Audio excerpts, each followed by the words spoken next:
ओडिशा के पुरी नगर में हर वर्ष होने वाली जगन्नाथ रथ यात्रा एक ऐसा पर्व है जो केवल एक धार्मिक आयोजन नहीं बल्कि करोड़ों लोगों की श्रद्धा, भक्ति और सांस्कृतिक एकता का प्रतीक बन चुका है। वर्ष 2025 में यह रथ यात्रा 26 जून गुरुवार को आयोजित की जाएगी। यह रथ यात्रा भगवान जगन्नाथ, उनके भ्राता बलभद्र और बहन सुभद्रा के श्री मंदिर से उनके मौसी के मंदिर यानी गुंडिचा मंदिर तक की यात्रा है। यह यात्रा लगभग 3 किलोमीटर की होती है, लेकिन इसकी महिमा अनंत और गूढ़ है। जगन्नाथ रथ यात्रा की जड़ें द्वापर युग से जुड़ी हैं। श्री कृष्ण जब पृथ्वी से अपने धाम वापस लौटे, तब द्वारका नगर समुद्र में विलीन हो गया।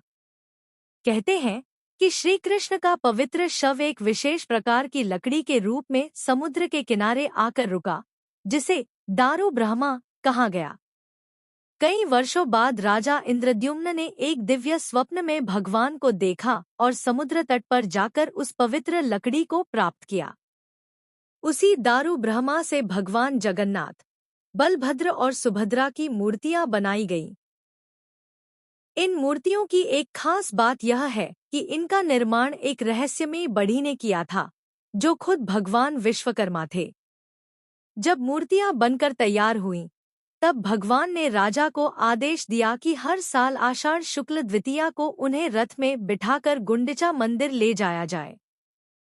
तभी से इस रथ यात्रा की परंपरा शुरू हुई।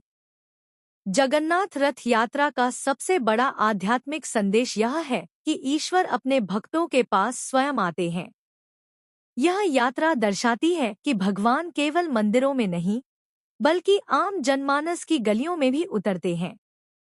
इस दिन भगवान का मंदिर से बाहर आना उनके जनप्रिय स्वरूप का प्रमाण है। भक्तों का विश्वास है कि जो भी इस दिन भगवान के रथ की रस्सी खींचता है, उसे जन्म जन्मांतर के पापों से मुक्ति मिलती है।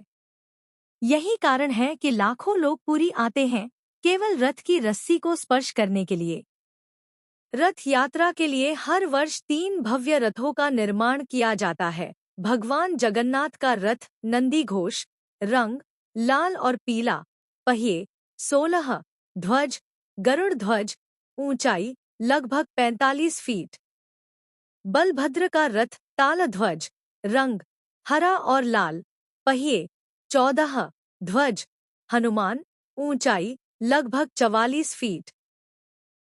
सुभद्रा का रथ दर्पदलन, रंग काला और लाल, पहिए 12, ध्वज पद्म, ऊंचाई लगभग 43 फीट।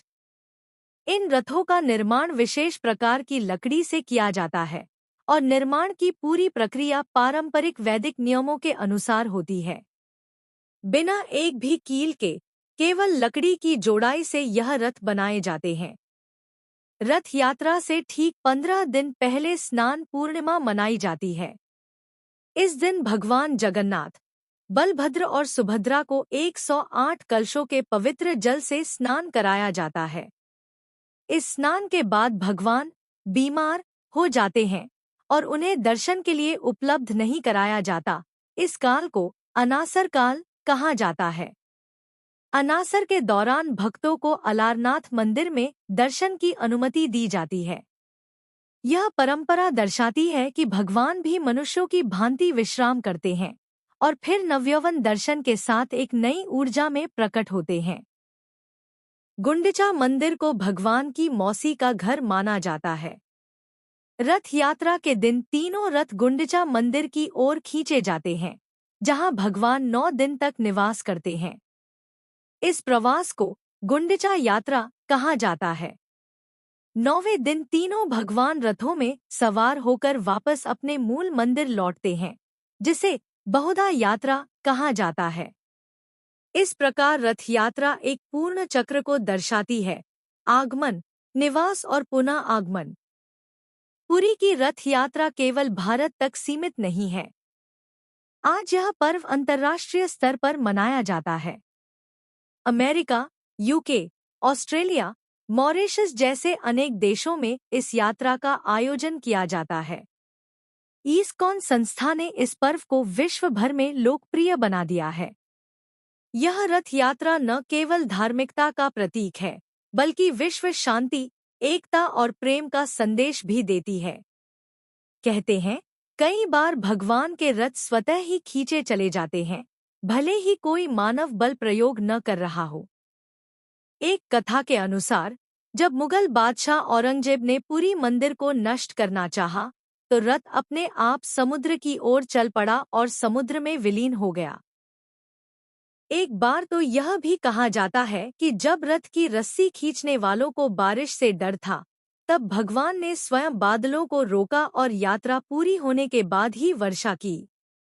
जगन्नाथ रथ यात्रा केवल एक पर्व नहीं, यह हमारे जीवन, कर्म, विश्वास और आध्यात्मिकता की यात्रा का प्रतीक है।